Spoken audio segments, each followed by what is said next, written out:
Welcome back to Your Story Medicine. Today I am with Juniper Wong, who is a Chinese American licensed clinical social worker turned intimacy coach and teacher who specializes in healing attachment trauma and developing deeply satisfying intimate relationships with self and others. And the reason why I invited Juniper onto this podcast was because I was watching some of her reels. And if you have been listening to the evolution of my podcast, then you will know that I've gone through some pretty big transitions this past year, especially with my own personal relationships. And here I was, whew, okay, here I was for years believing that I was in a secure relationship, not realizing that what was masked as security was actually unresolved trauma that was showing up as order.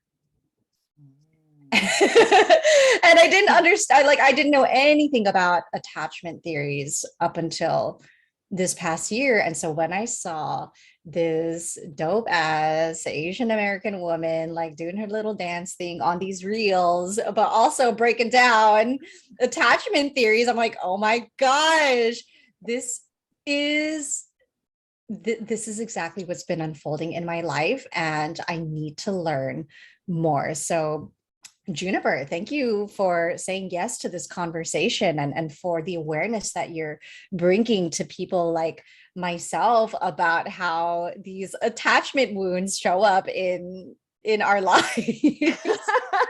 Thank you for having me. I'm so excited. I'm really, really excited to be here. I feel very connected already. I love it. And I always like to first ask, what is it that you are celebrating about yourself today? So funny. What I'm celebrating. So I actually just had my birthday was yesterday. So I just turned 36. Yeah. What? Yeah. And it was interesting because, I had a little moment of, crap, I'm getting older kind of thing. Mhm. And at the same time, it was like, I'm celebrating how far I've come in being able to hold myself. How far I've come in being able to notice thoughts just as thoughts, or notice feelings and not have to have a whole story behind them, but allow them to just be there, be a part of me, and knowing how to be, that mother, like mothering myself. Mhm. So that would say right now, that's exactly what I'm celebrating. And I'm celebrating like feeling not the greatest and showing up anyway. And as soon as I saw you, it was like, oh, I'm so glad I showed up for this. Yeah. Yeah. Yes. Thank you so much for sharing that. The reason why I open up every single one of my conversations with a celebration, or what I like to call a rose, Mm. is because it's so easy for us to go immediately into the thing that's not working in Mm. our lives. Like, it could Mhm. easily be the story of, okay, I'm a year older and look at all the things that I didn't Mhm. accomplish. Mhm. Let me look at all the things that are wrong with me, versus taking a moment to acknowledge that, wow, in spite of all of the things that I've been through, I am still here. I am breathing. I Mhm. am aware Mhm. of Mhm. when those stories are surfacing that are still telling Mhm. me that I'm not enough. Mhm. And wow, and I am resourced Mhm. enough to know that that doesn't have to be my story right now. Yes.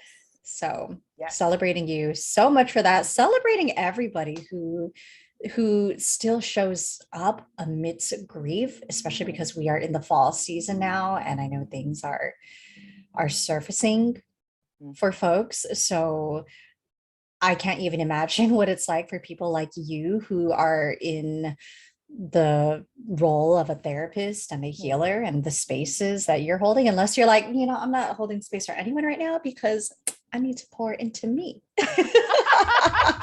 which I celebrate too.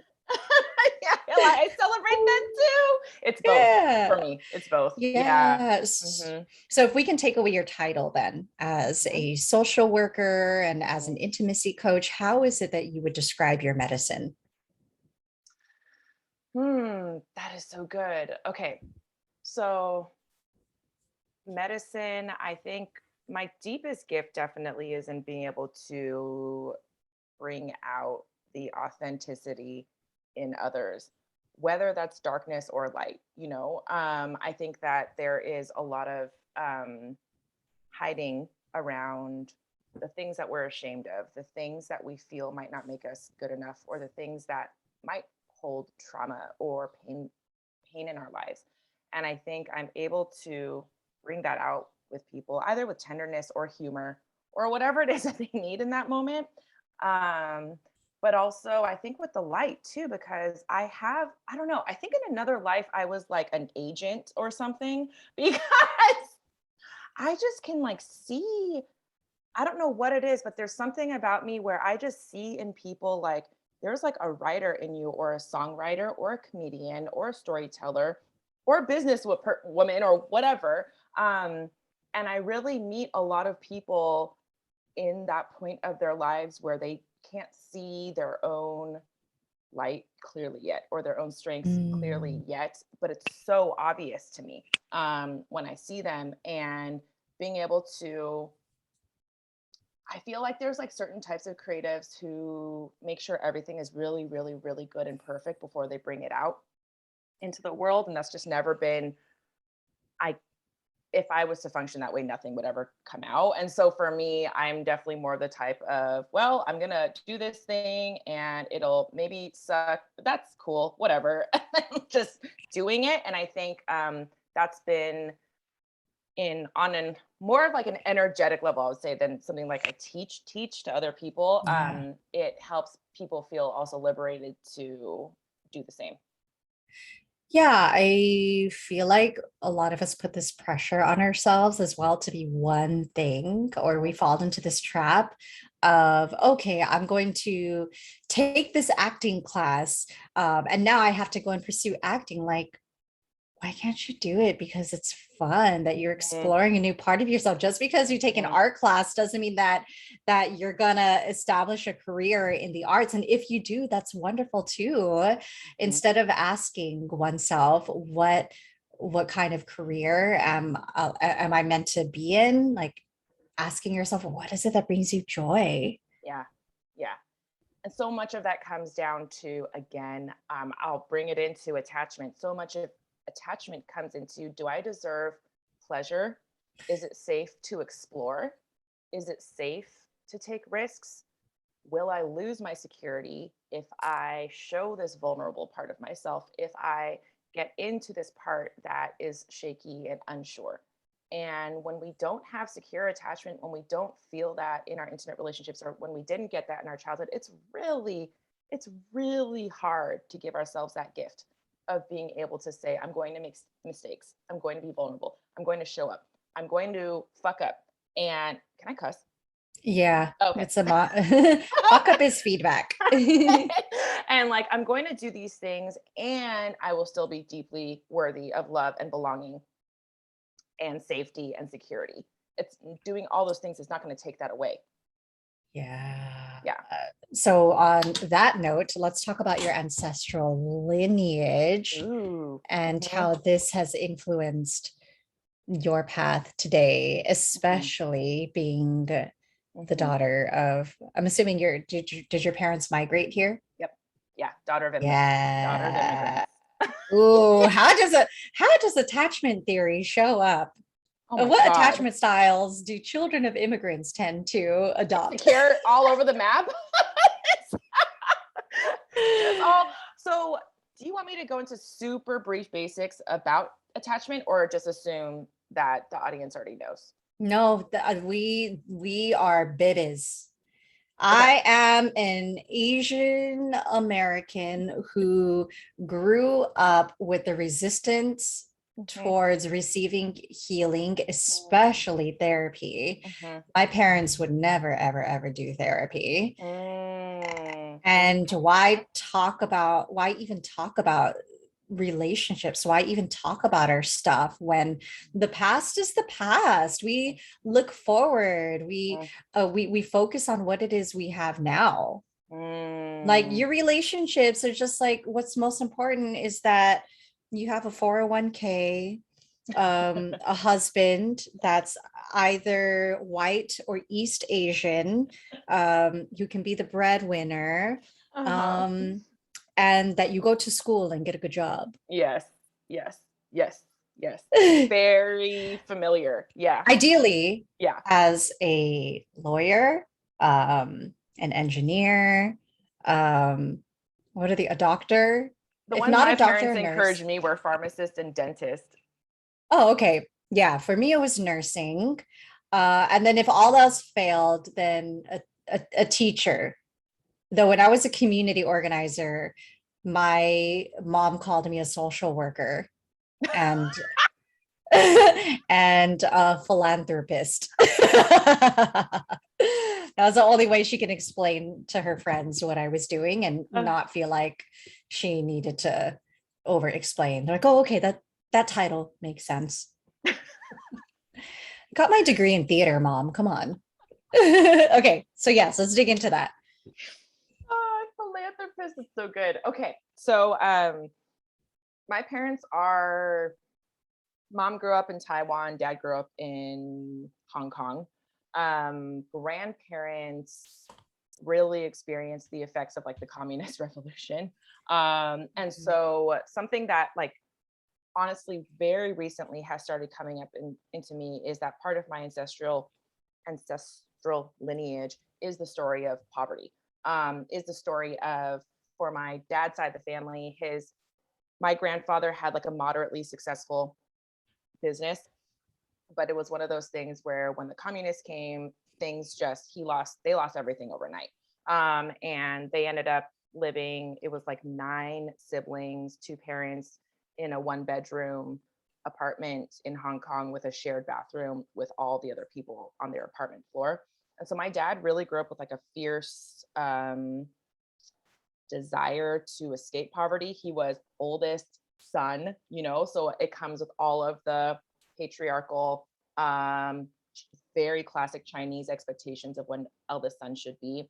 And it was very like clear from his family, it's your responsibility to take our family out of poverty.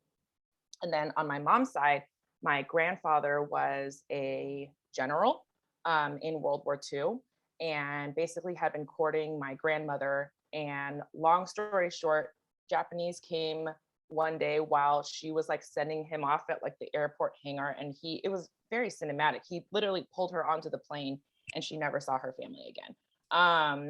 And I think that there was a lot of, on my mom's side, my grandmother had a lot of depression and a lot of overwhelm. It's like my grandfather was always, leaving military man. And then she was having these children, but without any social supports or anything like that. So my perception of her from now is I'm assuming my grandmother was probably depressed. That would make a lot of sense. And so when my mom was 4, she had 2 younger sisters who were twins. And my grandma made my mom basically responsible for their care because my grandmother was very just angry and depressed and not present as a mother. My mom grew up being basically a very anxious parentified child because she just started having to take care of things at way, way, way, way, way too young of an age. Um, and then my father too, actually looking back, he grew up very parentified too, because a very strong sense of responsibility from a very young age of what his mission or life purpose was for the family and how that showed up like in my upbringing. So when I was born last in our family. So I have an older brother, older sister. And by the time I was born, my parents were moving into a new house, starting a business. My father like really exceeded all expectations of his family. He became a doctor, you know, he immigrated to the US. He did all the things, right? Yay! And he was a really, Model minority for the yes, win. very model minority, and modeled filial piety to a T, you know, honoring his parents and honoring his family and all these things. And my dad was a really, really, really, really generous man. Um, but he was so repressed. And so like he really found a lot of purpose and joy in work. He was like the classic definition of a workaholic, you know, and was pretty much absent for my childhood period. And then my mom, her stress showed up intergenerationally as like just a lot of fear, a lot of anxiety, a lot of panic.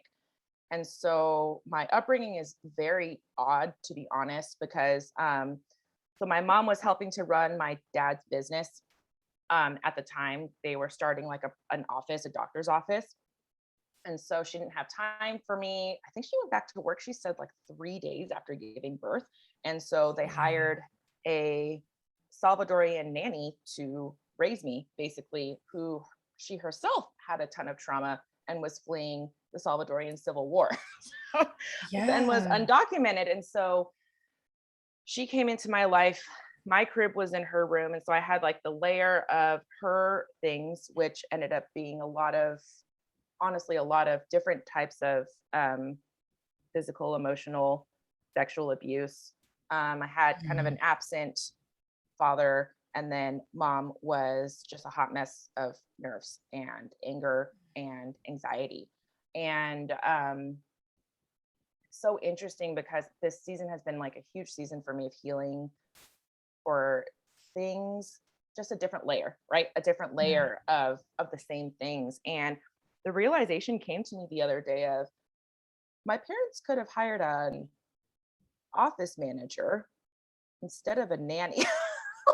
Like, my whole narrative growing up has been like, oh, they had to do this, you know, they had to do this because this had to happen this specific way. And I was like, wait, they hired the wrong person. But you Mm. know, it's just they're, I'm not entirely sure where my mom's priorities were. She might not even have really been aware. But I know for Yeah. my father, the fear of ever returning to poverty was so embedded in him that it was very much like, I would say, I think he finally felt somewhat okay near the last like 5 years of his life. But up until then, he had a very strong fear of not enough and lack, which drove him constantly to feel more like I need to do more, I need to work more, I need to get more, because there was that core wound that he didn't ever want to return to. So yeah, so that's where that's where our ancestral lineage is. And I think if I was to look back on everything, I do think there was a lot of, for my dad, avoidant attachment, for sure, for sure. For sure. And Yeah. avoidant attachers, by the way, tend to be some of the highest earners out of all the attachment styles, because they're really good at compartmentalizing emotions to the extent where they really think they don't have them. Sometimes they'll get these tiny Yeah. glimpses, these windows of like, oh crap, maybe I want something more, something's missing. And then they'll be like, what? Or I'll go to work. Yeah. So their success is very much a double-edged sword. And I would say my mom was for sure, I think, a mix of anxious, preoccupied, and disorganized. I think that she had a lot of anxious elements in feeling a lot of fear of like what could happen to us, what might go wrong. Um, and and at the same time, when I look at my mom, she had a lot of unhealed trauma. And so she was simultaneously the source of my comfort and the source of my fear. I was very, very, very terrified of her. And it created like visceral reactions in me. And so in terms of like disorganized versus anxious types, generally you can tell if it's disorganized if the parent, again, is the source of both the comfort and the fear. Whereas if the parent is anxious, preoccupied, the children will not necessarily fear their parent, but the parent might implant lots of stories of fear into the child, if that makes sense, about what the world is like and what can happen and all this stuff. But the parent themselves are not a source of that sort of frozen panic and terror. Wow, I was like, okay, I need a chart breakdown Yeah, of all of actually, this and like a quiz, like which personalities shows up in your life and your family. I'm like, oh my God, is that me? Wait, is that me? yeah. But something that really stood out to me is the story about your father. Mhm. And especially because we're all small business owners, we're entrepreneurs, and we are also people who are intentionally walking this path to break cycles of trauma and scarcity within our lineage. Mhm.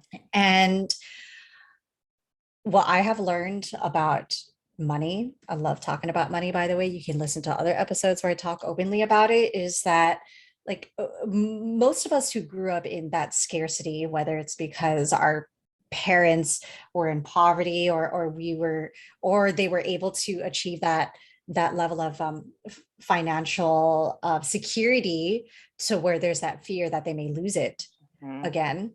Mhm. Like, where am I going with this? We mistake money for security Mhm. when really security begins with the feeling in the body. Mhm. And so, especially when I am coaching clients now on their own money stories, that like there's this whole narrative of like make six figures and then you're a success. It's like, what is the point of making that money if your body is still in scarcity? Mhm. Because money is only going to amplify more of who it is you already are. And it's also going to amplify the stuff that hasn't been healed yet. Mhm. And so I say this especially for people who may have grown up with that financial security, but things were still twisted in the home space and inside the homes and our foundation. And Mhm. also the stories that many of us may be telling ourselves of, if I make money, I'm afraid of becoming avoidant. I'm afraid of becoming a bad person. I'm afraid that it's going to mean sacrificing time with my family or my health in order to get there. Mhm. Mhm. And we get to create a new stories. We get to create a new story in the ways that we are showing up with our medicine today. Yes. So you chose therapy Yes. as your path, but what was the light bulb for you to do this? Oh man, I'm Like, did you grow up with yeah, therapy? kind of. I wish Mm. I could be a more Mhm. succinct person, but I'm just gonna go Yeah. into the story. Yeah. So long, long story short, so that the our dynamics were really, really like highly, highly dysfunctional. Like it's like been so long now that I feel so separate that it doesn't even I forget, I forget how bad it was. Highly, highly dysfunctional. And so my brother actually developed Tourette syndrome in around fourth grade. His fourth grade, he's a year older than me. And my father was smart enough, he really should have noticed Mhm. like what was going on, but he didn't. And my mom had no idea what it was. And so she would punish him for it. She would punish him all the Mm. time for she thought he was doing things on purpose to act out or try to be funny. And she didn't believe him when he was saying like, I can't help it. I can't help it. And so when he was in seventh grade, he started getting like bullied a lot. And I guess his math teacher actually called my mom and said, I think you should take your son to go see a psychiatrist Mm. because I think he has something. She had a suspicion. So my mom took my brother and he got diagnosed. And then my mom experienced this I would say kind of like an existential crisis kind of thing. Cause I think my mom has always been a very dutiful woman who thinks she's doing her best. And Yeah. so when she had been doing her best and experienced this like failure of, oh, you've been punishing your son for 3 to 4 years for something he can't control, I think the Mhm. shame, oh God, when you talk about things that come down a family line, shame just like Mm. completely overtook her. And so she kind of didn't know what to do. And that's when she started turning towards like spirituality, specifically in Los Angeles, like Christianity, like evangelical Mhm. Christianity. And we started out at this like Chinese church. But my mom is very much a very fiery woman. Like my grandpa would say about her, like, 她有豆腐心,刀子舌头, and that means like you have a tofu heart and a knife tongue.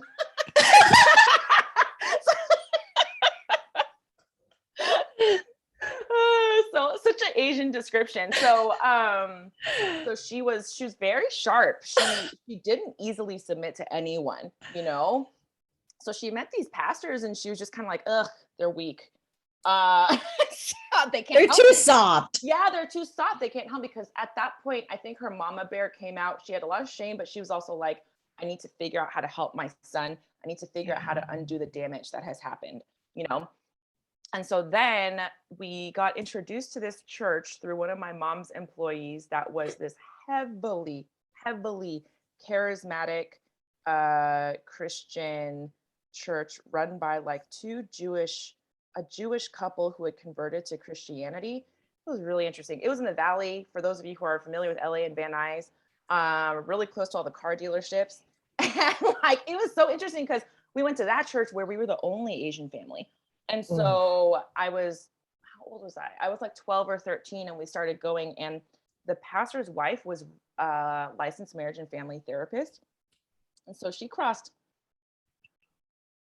all kinds of boundaries. Yeah, to Wow. do nothing illegal, but Mhm. definitely very spiritually, psychologically very confusing. But that was our family's introduction into therapy. And for whatever reason, my mom really, for lack of a better word, submitted to that person. Was willing to listen to her, was willing to learn from her, was willing to be mentored by her. And so our family started doing like a lot of counseling in that spiritual like context. And I think, it always reminds me of like cult documentaries and stuff because definitely I wouldn't say I was like part of a cult. There were culty elements, but it wasn't a cult necessarily, but it was not. I do think there are like healthy churches, and I Mhm. wouldn't call that one a healthy church that we Yeah. attended. Um, and at the same time, there was so much good mixed in with so much bad, Yeah. that it was very difficult to untangle what's really going on, along with my feeling, and which was very reflective of my feeling towards my parents growing up too. And then a lot of good mixed in with a lot of bad. And so it was really difficult to figure out what the heck is going on, because it was all so muddled. Yeah. And that is where attachment theory really helped me to clarify a lot of what I had been feeling and understanding the dynamics of what was going on in a more um, digestible, structured way.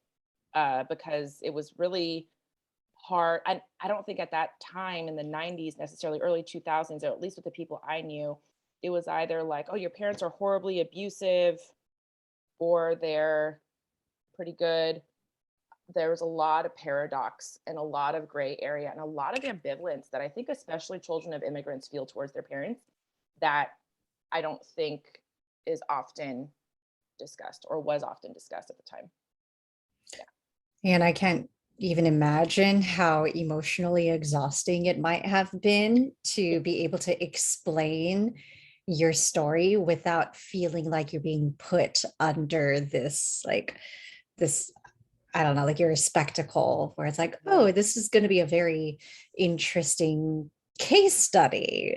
Yeah. You know, Yeah. yeah, Uh, because like I mean, like it's something that I've learned in the only the past couple of years since I started getting curious about therapy is that it's not so much about therapy within itself that we need to be questioning or concerned about. It's more so, do you resonate with this individual who happens to use therapy as their guise to do I this love that. healing work? Yeah, because I remember like the first therapist I went to was this Black queer lesbian feminist woman, and then it didn't work out because we ended up arguing about how we both define privilege. Mm. And then the person after her ended up being this older 80 something year old white woman who had Bible verses all over her walls. And I'm just like, okay, so basically, like when you go and see a therapist, it's like, for me now, I look for resonance, right? So anyways, I know that when like you didn't start off with therapy though, right? No, So well, I mean, it was interesting. It was like this 16-week program that you had to go throughout that church where Mhm. you talk about all your past trauma, Oh wow. but it's also through like a spiritual lens. So it Okay. was again confusing. So like Yeah. a lot of things got clarified, a lot of things came out. I was like, "Oh, this is not this family structure is messed up." Like I feel this Mm. way for a reason. That was clarified. That was good. That was helpful, and a lot of things in my mom and the way she would talk, even down to like tone of voice, did start to Mhm. shift. It did start to Mm. shift, which was really healing for us, you know? Mhm. And at the same time, there was a lot of, I was thinking the other day is the reason why I find church to be so tricky and the Bible and everything is that what I realized is when I went, if I had gotten exposed to Christianity, who I am today, Yeah. maybe I would feel differently about it. But Mhm. being who I was at the time, I projected all of my trauma onto that freaking book and onto everyone there. And so when you read something in the Bible, which is very easily taken out of context, you read Yeah. it and you just become fucking terrified. You're like, Mhm. oh my God. And so I think one of the I'm things, going to hell. yes, yes. And I think what a lot of, and I have no idea how many pastors or church leaders have unresolved trauma too, and use like Mm. spirituality to just as a horrible band-aid for mental health issues. And so like I think that when you that have doesn't just that yeah, just doesn't go for church. That goes for everything. That goes for our political yes, beliefs as well, whether yep, you're on the left or the right. yep, Continue. yeah. It goes for healers too, for people who are in the Hmm. healing space of using the work as a way to heal their wounds and find a sense of worth. Um, but anyway, I really saw that like a lot of the church teachings were interpreted through a lens of people who have been traumatized. And Mm. so I don't even know. So like, Mhm. um, so anyway, we did start quote unquote, I guess, a version of therapy in that church setting. And I mean, it was intense, dude. Like it was one of those things where you'd have like a graduation at the end of that program or whatever, and people would go on stage and read like letters that they had written to their abusers. Letters. It was like supposed to be this Ooh, whole arc of like, this is what mm. happened, but then also this is how God healed me. This is where I also messed up. This is where I forgive you, whatever. What's funny? Every person in my family has read a letter on that stage except for me. Wow. They never chose my letter. They were like, we can tell you have not truly forgiven. And so Oh my God. yeah, so it was, dude, so freaking intense, man. It was a very intense place. Yeah. Yeah, to spend Yeah. my adolescence. Yeah. I find this as a reoccurring theme in a lot of the conversations I have on my podcast is the trauma that many of us have gone through from the The church. Mm, that's interesting. A Wait, lot. do you have it Mhm. too? Yeah, I went to a Christian school from preschool up until fifth grade, Mhm. and my teachers would tell me that I would be saved because I accepted Jesus into my heart, but my parents were going to hell because they're Buddhist. Mm, Yeah, but mhm. the only reason why they sent me to this private Christian school was because it was the only school that had extended hours of childcare versus the public school. Mhm. And so they were able to take me out when I was old enough to walk to the local public school. But of course, that has influenced my path and my curiosity of different spiritual practices and Yep. finding forgiveness, even for the teachers who told me those things that would keep me up at night as a child. Mhm. Oh, yep. Yeah. Mhm, Yeah. Um, Spirituality is, man, oh, that's a whole other. I mean, okay, mhm. you know what? I'm just gonna keep weaving attachment theory in. You want to talk about Yeah, disorganized attachment? It's like, oh, God loves you unconditionally. God, yeah. this and that. God, you need to trust God, have faith that He has your best interest in mind. And if you don't do things in a certain specific way or accept things in the way that is prescribed by this institution, then Mhm, you could potentially be cast out and tortured forever. I mean, talk about like creating disorganized attachment. That is like mhm. so much of people's perceptions of God is fully as both supposedly the source of comfort and love and deep safety and Yeah. and visceral existential fear. There's something about that does is OMG. yeah. Anyway, Our father, right? And yeah. how that plays out even in our own family dynamic. So where then does codependency Hmm. fall into place? Okay. So I'm gonna brief go just into attachment styles. Yeah, let's do that. Really brief because I just realized we've never done that. And then I'm gonna go into codependency. So I'm gonna stick with Okay. hitting that. Okay. So there's four main styles, and they all everyone lies on a spectrum, basically. Like there's no person. That's not true. Yes. Yeah.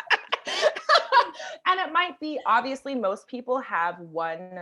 Actually, no, that's not even true. But most people, I would say, gravitate towards one to two majority of their, Mhm, pie chart. But most people have elements of all within them. mhm. And so secure is, the holy grail. Secure basically means you have a strong sense of personal identity, but also interdependence. You're not afraid of being independent and alone, but you also recognize the value of depending on other people. And so you're able to kind of, it's like a dance, you're able to like go into your aloneness and dependency. You're able to ask for help without feeling like you're always a burden. You're also able to give help without Mhm. making other people feel like they're a burden.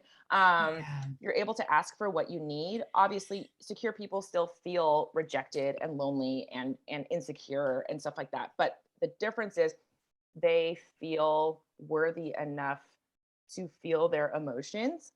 And there's a couple things. One, they feel capable of meeting their own needs and self-soothing. They feel they can do that.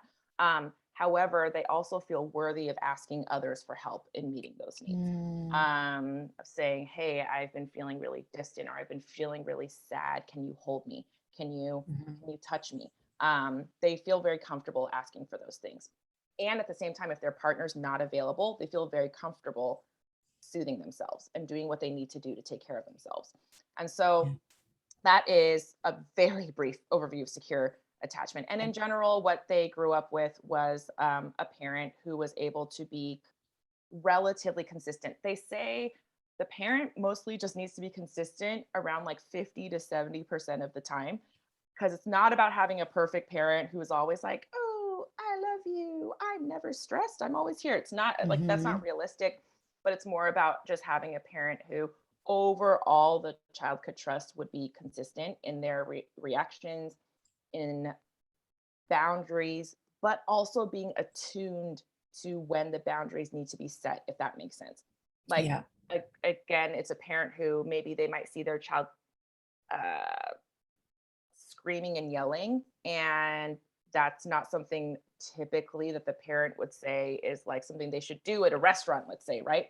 But the Yeah. parent in a secure relationship, the parent might be able to recognize, oh, my child is in a deep place of fear right now. Something just happened, to set them off. And what they really need is to feel safe. They don't need me to set this boundary right Yeah. now and say, Yeah. stop doing that. Like you're being bad, you're being disrespectful. They know how to attune to that.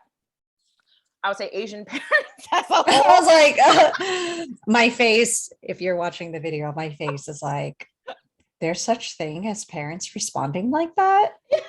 Like the first thing I'm thinking is like, that's something only white people do because they have the Mm, privilege of not feeling like their child misbehaving could have severe consequences. mhm, mhm, mhm.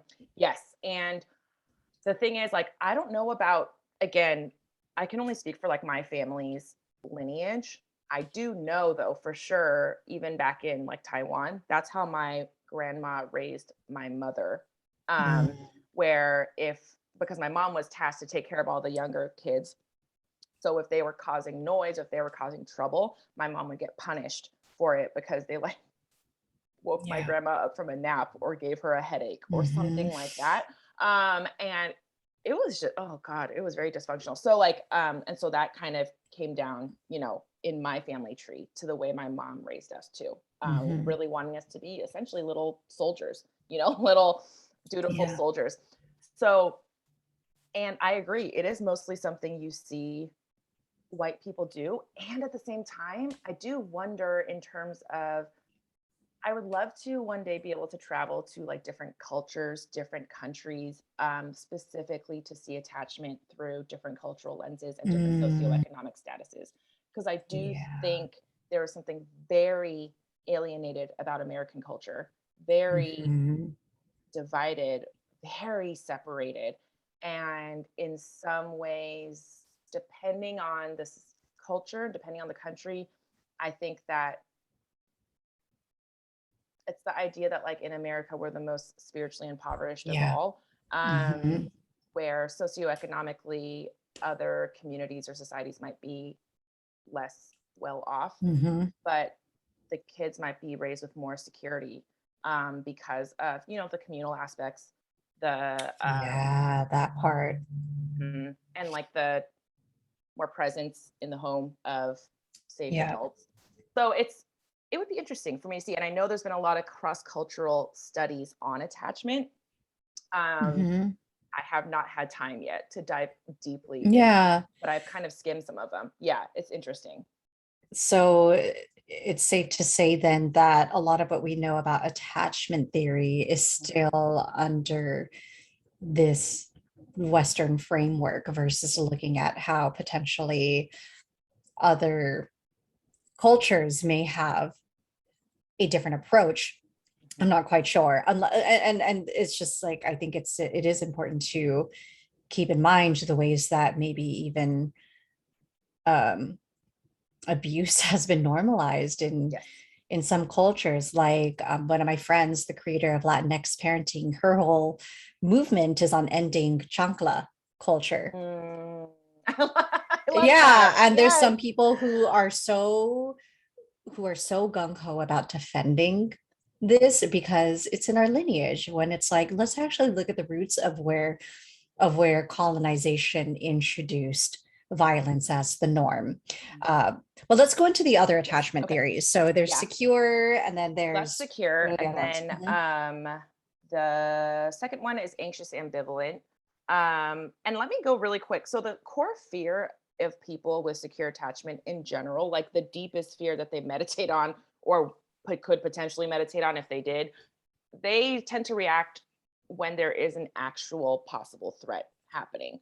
Like whether it's physical or emotional, it's not a story that's constantly projected through their heads. It's actually happening. They tend to be able to be more present to what's actually going on in the dynamics of the relationship and to respond to those things.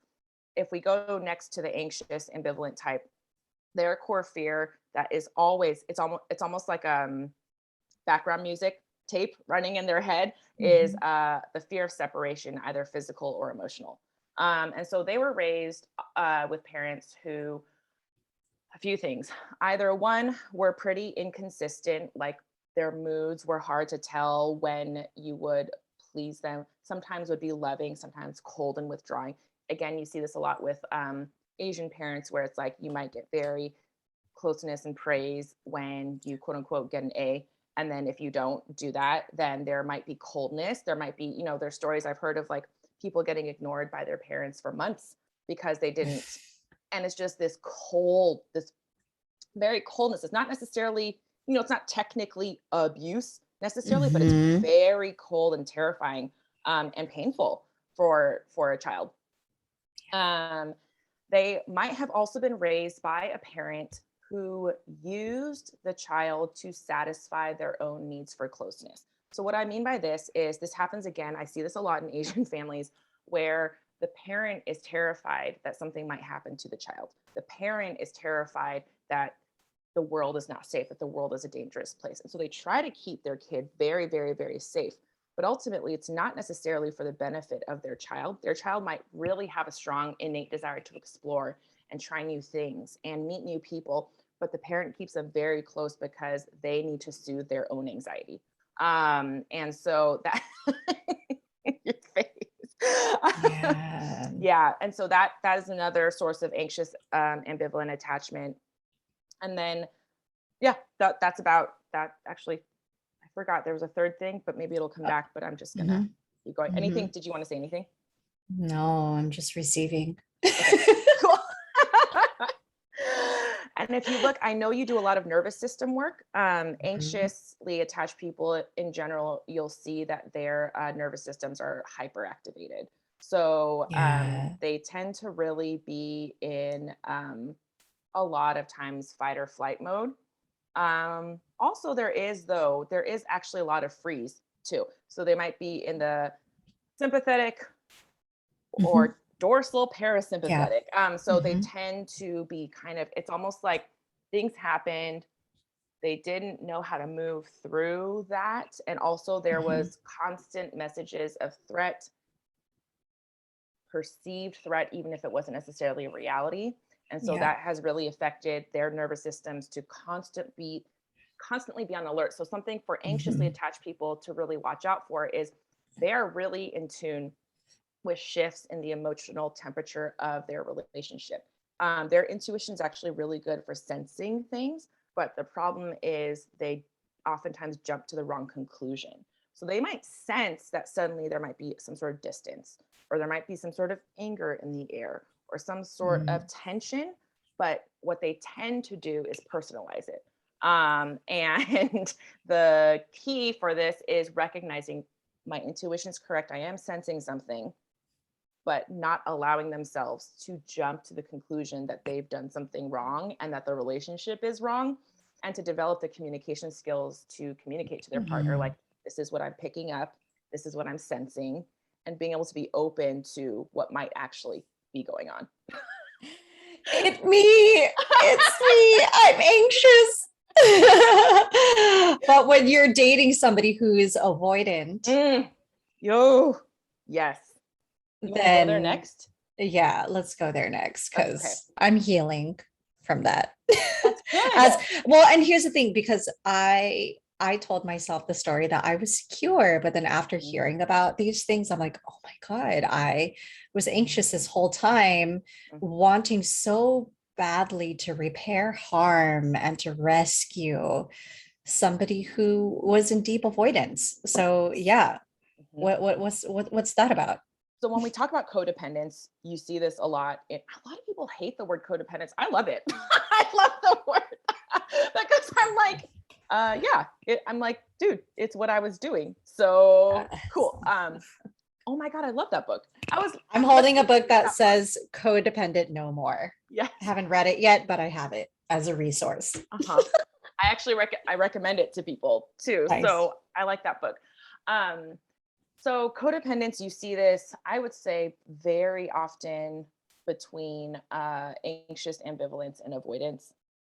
And I would say the exact same thing. When I look back on some of the relationships I had before, for sure, I was anxious, ambivalent, slash disorganized, and the people I was dating were more on the avoidant end of the spectrum. Potentially We love our depressive. avoidance, don't Yes. we? Oh yeah, we do. They're so like anxious. So if you think of anxious ambivalence, their core fear is separation, and avoidance core fear is closeness. So that's a great, Wow, a great match match made in made in heaven. heaven. Yes. On a spiritual level, if you want to think about it, if two people are very, very, very highly evolved, it can potentially work. Because in some levels it could be potentially beautiful, because really they're each bringing out each other's core fear, and so what a great opportunity to heal, right? But like Yeah. both people have to be very highly aware and doing their own work to do so. But the avoidance really fear closeness, and a couple things. So for a few reasons, they might have been, raised in the classically toxic masculinity or toxic whatever type of environment where emotions were seen as weak if you show it, or it might have been in an environment of violence and danger in their physical Mhm. surroundings. And so truly showing emotions, showing sadness and tears and vulnerability could cost you your survival. Like that is a potential. Yeah. Yeah. And so they, Vulnerability, like uh, like the moment that even a glimpse of vulnerability becomes unraveled, it then starts to feel like a threat. Oh my yes, gosh, this person sees into me. I'm losing control of yes. this security and this order that I've built around me. Mhm, mhm, And now this is dangerous and I cannot get any closer. mhm. Yes, yes. Because and for them, it's also nervous system reaction. They actually tend to be more hypoactivated, so they're not as activated. And so when they are brought up into more of a normal state of engagement, it feels threatening to them. It feels very threatening because they're used to almost like a sleepiness. They're Yep. almost used to this like dormancy in terms of their emotional life. So when it's brought up into the normal realms, it feels very dangerous, very scary. I would say out of all the four types, actually, they're the most fragile when it comes to heartbreak, to be honest, because, and they might not show it, but if they really allow themselves to go there, so little of their lives has been spent cultivating or feeling things that when it finally happens, it's like a tsunami. It's very overwhelming for them. Whereas anxious types are like, yeah, we're used to feeling, yeah, I feel horrible. I've been feeling horrible for a long time. And they're like, everything's Mm. fine. My father was actually very much, I'll just talk about my dad. Love my dad. A lot of things healed for us, later on in life when I um, entered into adulthood and whatnot. But my dad, holy cow, so many things were repressed for him. And when they finally came out, he didn't know how to deal with it. It just really made him feel sad, very rejected. He would withdraw. He was classically, like literally hiding his face behind a newspaper, a Chinese newspaper, but still like a newspaper. And Yeah. like near the end of his life, he had a really bad malignant form of cancer. It was bone marrow cancer. And Mm. so near the end of his life, so much of the trauma that had been quote unquote successfully repressed emerged. So much of the pain, so much of the fear of abandonment, so much of pain of rejection came out that he had never fully shown before, never fully shown to any of us. And it just came out in such an intense way. I am so glad, in a weird way. I'm not glad, glad's not the right word, but I am grateful I got to witness his, I got to witness him. I got to like witness all of him. And I think so much of what I saw in his death was what he had been hiding from me my whole life. And it was what Mm. I needed to see of my father, if that makes sense. Yeah. But he couldn't see it even in himself. He couldn't.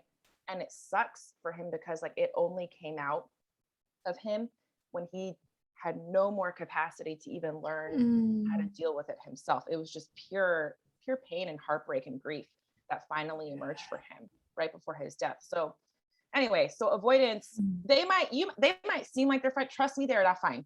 They're not fine. And it might take until they're 70, it might take till they're 80 or whatever. Oh It my might. And I hope it God. doesn't, but like it comes out. it comes out one way or the other. Mhm. I really believe it comes out. And so they grew up in, again, either in the classic, like, dangerous, where it's like just not safe to be vulnerable. Another like nuance about avoidance is they might have also grown up in a family where either like a sibling or a parent had a huge medical or mental health issue. And so that person took up all the emotional oxygen in a room. And so what they learned very early on is there is no space for my emotions in this room or in this household. Um, and they became by default having to always swallow their own voice, their own self, because there was no oxygen left. And so they associate closeness, emotions, with having all of their oxygen taken away, which is why they're so afraid of it. When we anxious, disorganized types start emoting, they're like, fuck, they don't know this. They don't know this, but like, they're like, shit, they're on a deep, deep, deep visceral level. They're starting to feel the way they did when all of their emotional space was taken away when they were children.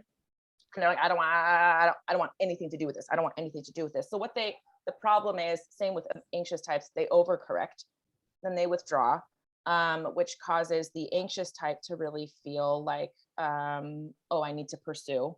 I need to make this better.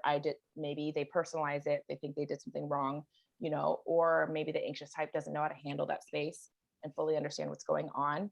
And same as you, I used to think I was really secure and healthy. And I was like, why don't all these people want a secure, healthy relationship with me? I'm like, looking back, I was like, damn, I was really anxious and disorganized. And my like chasing, it was very much, I need you to see this part of yourself so that I can feel okay.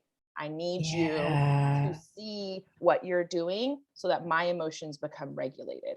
And instead of me knowing how to regulate my own emotions first, feel really deeply okay, and then going to communicate with them. Because it's really different. My husband does have aspects of, he's like, last time he took the test anyway, he was like 65%, 67% secure, and the majority of the rest was avoidant. And then he had a little sprinklings of the others. So, and I still have anxious and disorganized aspects of me too. It's like, I think I'm around like 60 something now, like percent secure. So it's like my percentages are like raising slowly, but there's still the healing to do. So when I talk to him from my anxious place, because that can still happen if I'm triggered and I'm not really awake, or if I'm tired and he's really tired and stressed and he talks to me from his avoidant place, that is number one time when we get into our cyclical fights that have no solution. And it takes a lot of consciousness for one or both of us to be like, oh, wait, I'm not in a secure place. I should not be trying to resolve this with you when I'm in this state. And I need to like do my thing. I have a lot of practices now for myself, at least, where it's like, I need to do my things to bring myself into a place of security, so that I can talk to you from there. Because if I keep talking to you from here, it's just, oh God, it's such a mess. So, but yeah, some of our fights, man, is like, it's been fun, but it's been a very good learning. You're like, hold on. Your avoidant tendencies are showing up right now, as well as my anxious tendencies. So I'm going to go to the other room and self-regulate so that we can come together from a place of homeostasis. How about that? Can you imagine? And I put on my glasses when I said no. You pull out the quiz. Yeah, I pull out the quiz. It's more like things explode. Yeah. We're tired. And then I'm like, oh, wait, this is what's happening. Then I'm like, okay, let's talk about this later, dude. I'm tired. Yeah. And I feel like it's no coincidence that we mostly have brought up people who identify as men or cisgender men who tend to be on the avoidant spectrum. And I see that as linked to patriarchy, as well as toxic masculinity, and the ways that we have, as a society, have pressured men to not express their emotions. Mhm. right? And to keep it inside. And then, and I know many woman identified people as well who Mhm. may be more on the avoidant. I have learned that I also am in the avoidant spectrum, Mm. avoidant anxious. Mhm. Like with conflict, I actually don't like to dig into conflict. I'd rather avoid it. But Mm. my anxious tendencies show up when there is a relationship that I like in my intimate relationships where I want there to be repair, where I want to be the rescuer. And I think that for anybody who's listening and it's like, oh my gosh, this is where I fall and maybe I'm doomed with Mm. relationships. So where is it that people can go to learn about their own attachment styles and how they can move from this disorganized, anxious, or avoidant place into security? Mm. Okay. So the ultimate thing with codependency is that, like, first, I just want to say, is that we people who are codependent, and this was definitely, I've been in a lot of um, codependent situations, is that we really feel that, like, our worth, um, and our self-worth and our validation hinges upon other people's responses to us. Um, and avoidants are not immune to this. They just found it in a different place. They usually find it more in work or in, like, money or in security and that kind of That stuff. part. Ooh, Yep. ooh, Yeah. ooh, I just need to that part. Do not come to me wanting to make money because you want to mask the stuff that you're not willing to look at. I am Yes. not that person. I love that. I love that. And it's so, in capitalism, in America, I would say Asian society too, honestly, it is so easy to be like, oh, that person's doing great because look at their money, look at their success. Ugh. It's such, ugh, drives me Like, crazy. what's their attachment style? Let's Yeah. let's ask that question first. Exactly. What are their views on therapy? Hmm. And why are they making so much money? And Yes. when they're not, when they're like, can they relax? Do they have the capacity to? Can they? Yeah. Anyway, Even though I so have Amazon, I still like to shit on Jeff Bezos. And I'm just like, why do you feel the need to build a rocket? Like, how, yes, if that is not the epitome of avoidance, then I don't yes, know what is. You just want yeah. to get on a rocket ship and not deal with your earthly responsibilities. Yes. Oh my God. By the way, super side note, have you read the book How to Do Nothing? No, but I'm going to have to. Oh, it is.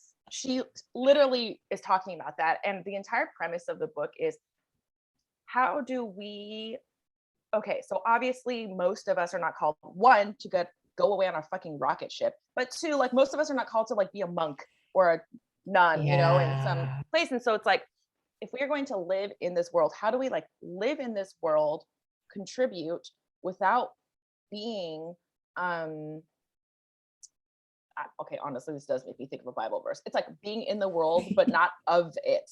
Kind of like, how do Yeah. we be in it and not buy into all the bullshit that drains Yeah. us and is toxic? But anyway, Mhm. that's a whole other story. I would love to talk to you about that book sometime. Yeah. Okay, Yeah. so I do want to answer your question about codependency. In general, yes, avoidants tend to be in codependent relationships, and they probably would hate hearing that because they're like, "No, I'm not," and it's like, "No, you're not. You're not the other person's trying to change you." Yeah. Yeah, Mhm. and they are, and the thing is, a lot of people are like, why don't avoidants just, like, date each other? And at the end of the day, there really is just not enough spark or glue. It's not going to happen if you got, like, two people who are like, oh, once we start being close, I'm uncomfortable, so I'm going to go work, and they're both like, bye. Like, nothing So, happens. if anything, an anxious and avoidant are almost yeah, they're meant to be if they're willing to do the work to They move are. towards a secure place. Yeah. I wouldn't necessarily, like, recommend it. So your attachment style is avoidance? Okay, I'll go on a date with you. But I have seen it work out in some relationships, but it is where the avoidant is learning, listening to podcasts, going to therapy. So, like, they are at a higher level of aware, like, it's definitely there, but Yeah. they are willing to be like, I don't want the rest of my life to be like this, and I'm willing to be uncomfortable. I'm willing to do this. So, but what tends to happen is either the anxious preoccupied or the disorganized, is trying to gain some sort of validation or worth from their partner, and they are terrified of losing that partner. And so codependency happens. I'm gonna really quick just go into disorganized, and then we'll keep going. Disorganized, again, that's where your caregiver was both the source of comfort and closeness, but also of deep visceral fear. And so a lot of people with disorganized attachment were raised by a parent who had unhealed trauma. Man, I don't know that many parents who don't have unhealed trauma. I was like, so everyone, all of our parents. but there are some parents who, believe it or not, there are actually a good number of parents who are secure or more on the anxious end, or even avoidant, actually. Because like my dad was definitely not disorganized. I was never scared of him. Of him, but he was for sure avoidant. He was for sure an avoidant, for sure.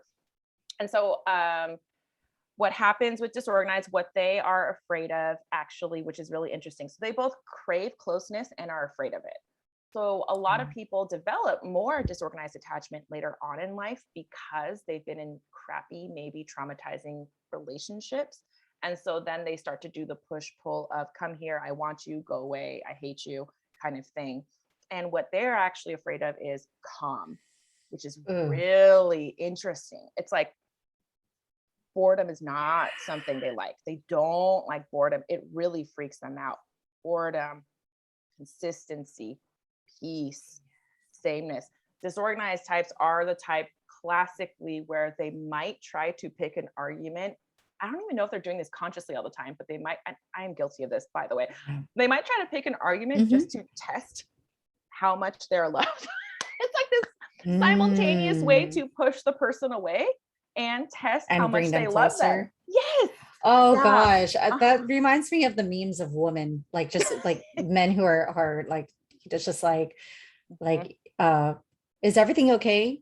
Yes, everything is fine.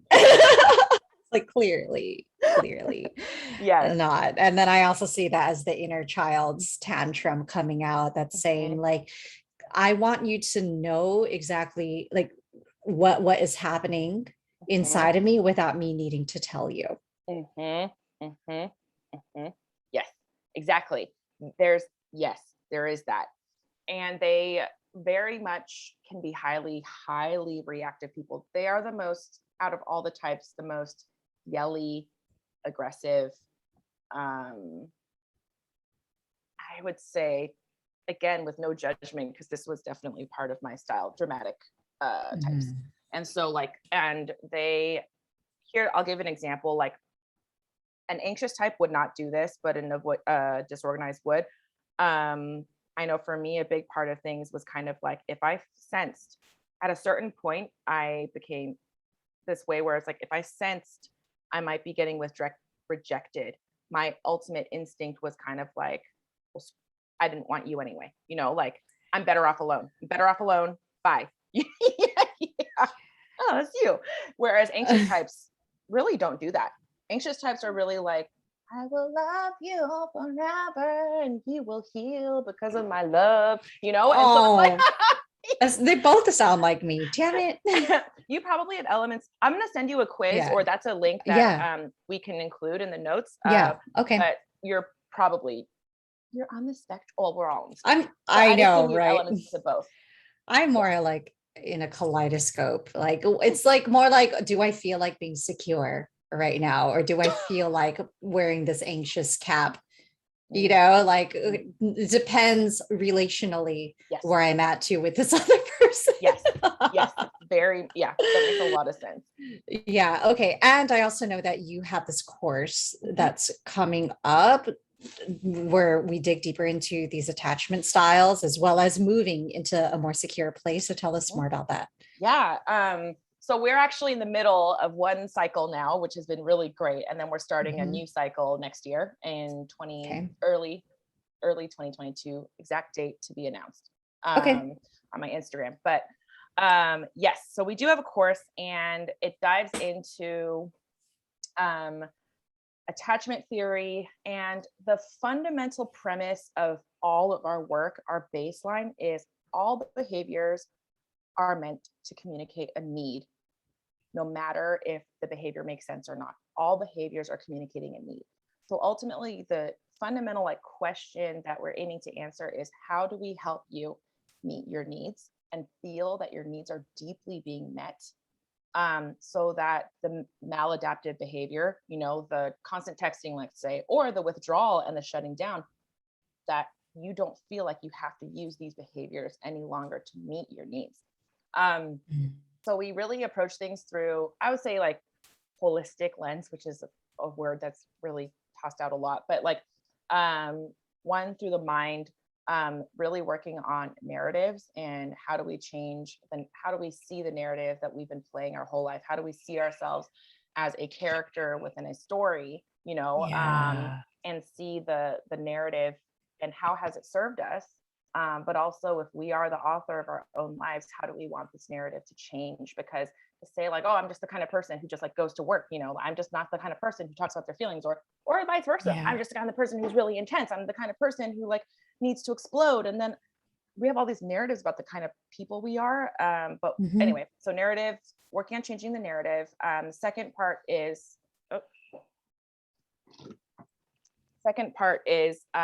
heart work, and body work, heart and body, which I feel like are Yeah. very intertwined. So a lot of it is the physiological, neuroscience, and nervous system theories and research around attachment, and how we can use what we know about bodies, what we can use what we know about neuroplasticity and neuroscience to start to heal a lot of those wounds that were programmed into us through childhood or relationships. And then the last part that and one more part of that really is self-compassion and learning how to give ourselves the nurturing that we never received, how to really give ourselves that attunement to, like Mm. even on like that basic level, right? Where you might be doing something that you're like, it might really be like, God, why do I do this? Like I, and then just sort of ignore it and be like, just stop it. And instead being like, hey, I see you. I see some things going on with you. Mhm. How can I support you? How can I soothe you? How can I help you make sense of what's going on? What do I really need to give myself? And so anyway, so that's the second part. And the third part is really kind of, for those who are interested, more spirituality, but also more just kind of shadow work, Enneagram stuff. Yeah. So I don't know if you're Ooh. familiar with the Enneagram at all. It's a really interesting system of like personality and Okay. it's a really helpful way to bring out and draw out what shadow work is. And one last thing that like we talked about in our course that I really want to share here is like, so shadow, I just define it as like the parts of ourselves that we have denied or repressed in order to gain acceptance and belonging, what we think we need to deny and Mhm. repress. And I really don't think shadows are good or bad. They just are. They're like our actual Yeah. shadow. Like they just are. Mhm. They're here. And they're formed to help us survive.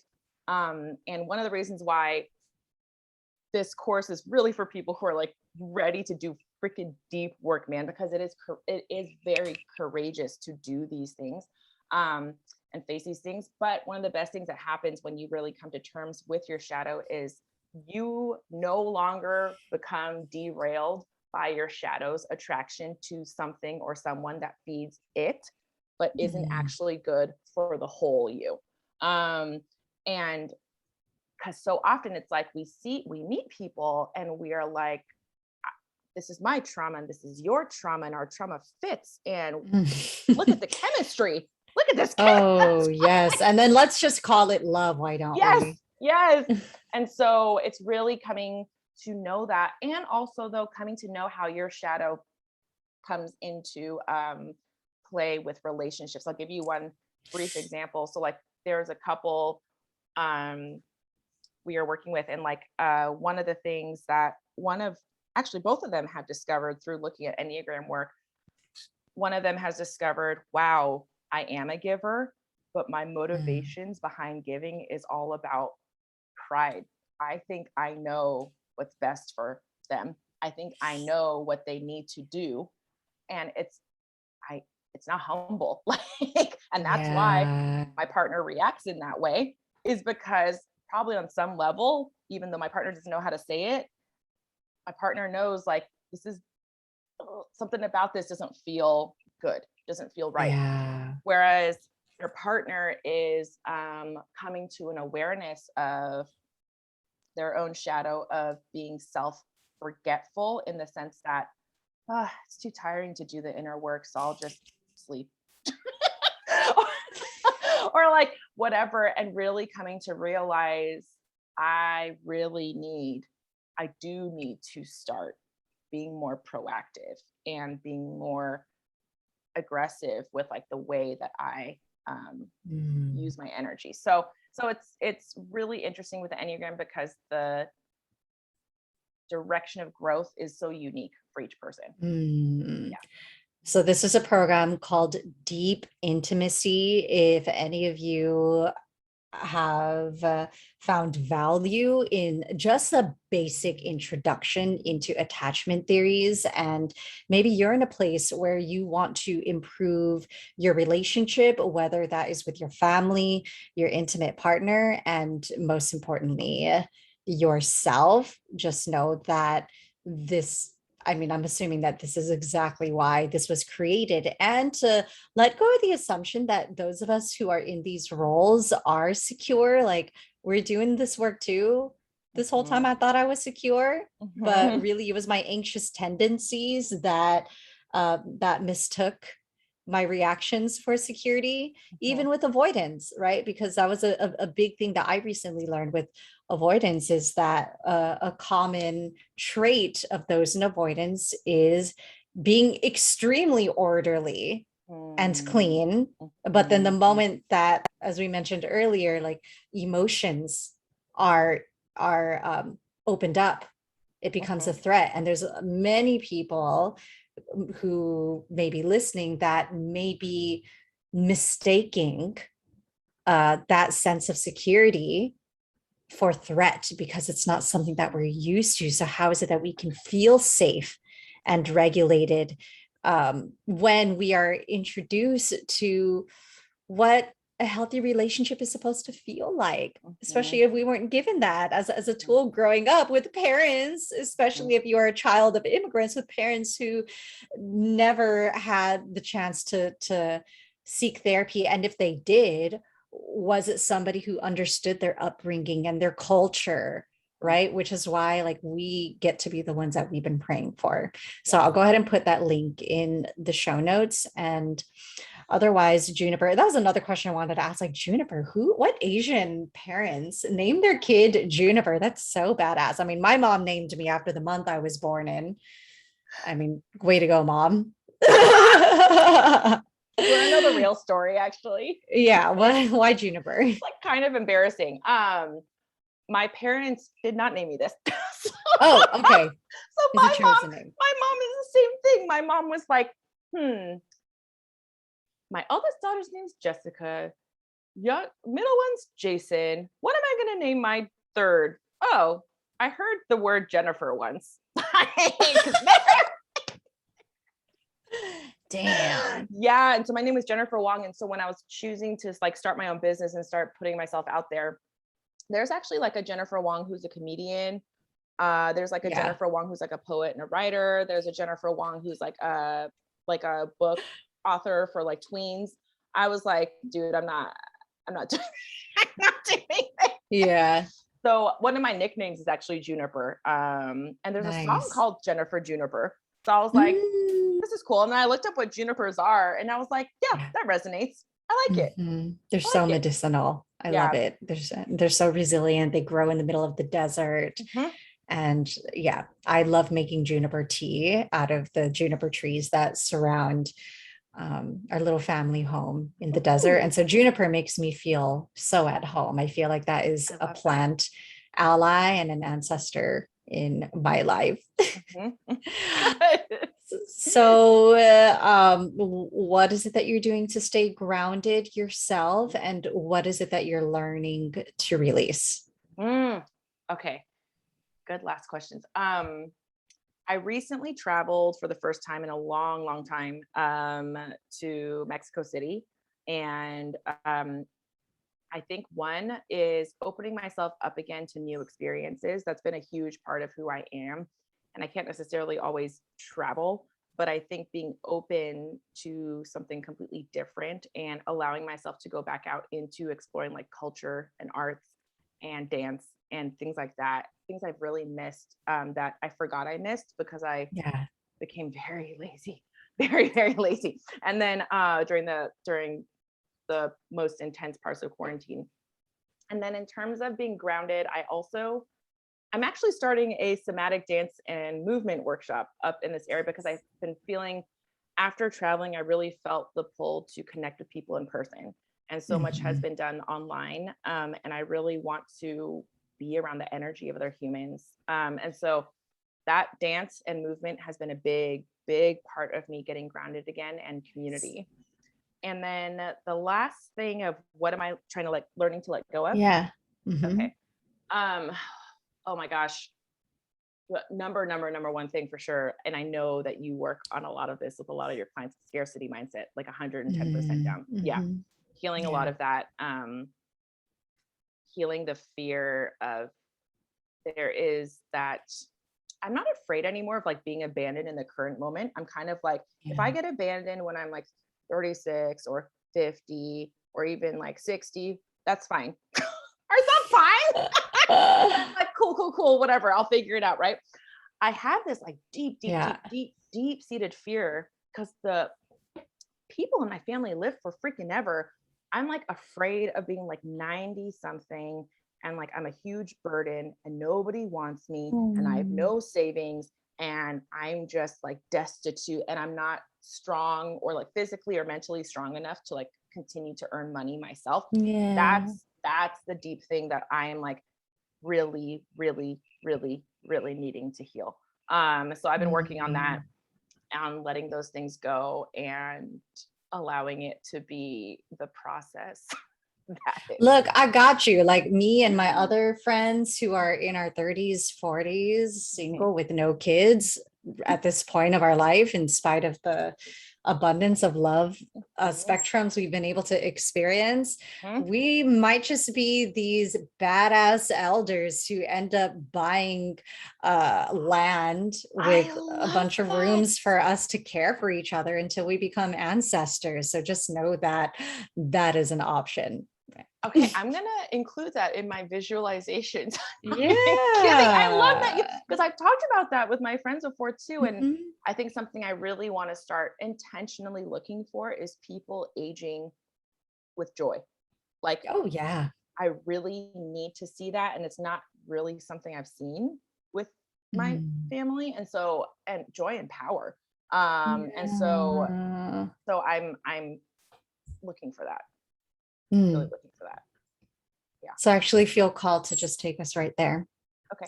So, Juniper, I invite you to close your eyes and to envision yourself as this 90 something year old elder who is looking back on her life and all the beautiful choices she has made, the ways that she has let go over and over again to recreate her identity. And in spite of the fear in those choices, that each of those decisions unraveled into a medicine that you didn't realize was dormant within you. And so your life is just full of all of this potent medicine and these stories. And you're getting ready to transition into the ancestral realm. But before you do that, you time travel back to 36-year-old Juniper, who is sitting with this real fear of, oh my God, what if? what if I reach that time of my life and it's not how I expected it to be or wanted it to be? And this older version of you just kind of cackles at the ways that you are making assumptions about her. And she offers you these beautiful words of wisdom. What is it that she has to say to you in this moment? Do you want me to say it? Mm-hmm. Oh, okay.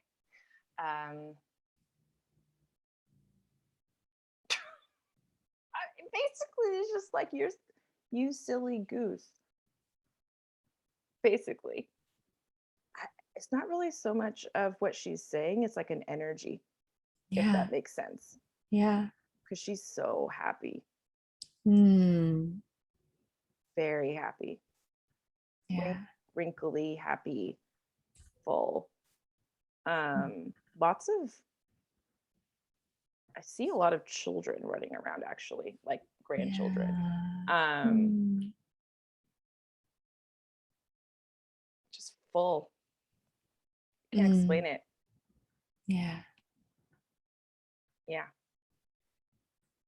So let's take her into our bodies, acknowledging that we are already these badass elders that perhaps society has conditioned us to be fearful of. And yet, all the beautiful seeds we are planting today and that we've been planting and that we are about to plant are preparing us to become these ancestors that will one day be placed on the altar of the next generation, whether or not they of our own blood. But wow, how beautiful is it that we get to embody a new way, and that security is available to us when we open ourselves up to receiving that support and that love from teachers, healers, mentors, and guides like you. So I thank you, Juniper, for sharing a glimpse of your story medicine. And for our listeners, I may just see you inside of deep intimacy. Woo-hoo! Because clearly this is more than just a course, but this is something that is going to carry on with us throughout our lifetime and the many relationships we will encounter until we become elders ourselves. Yay.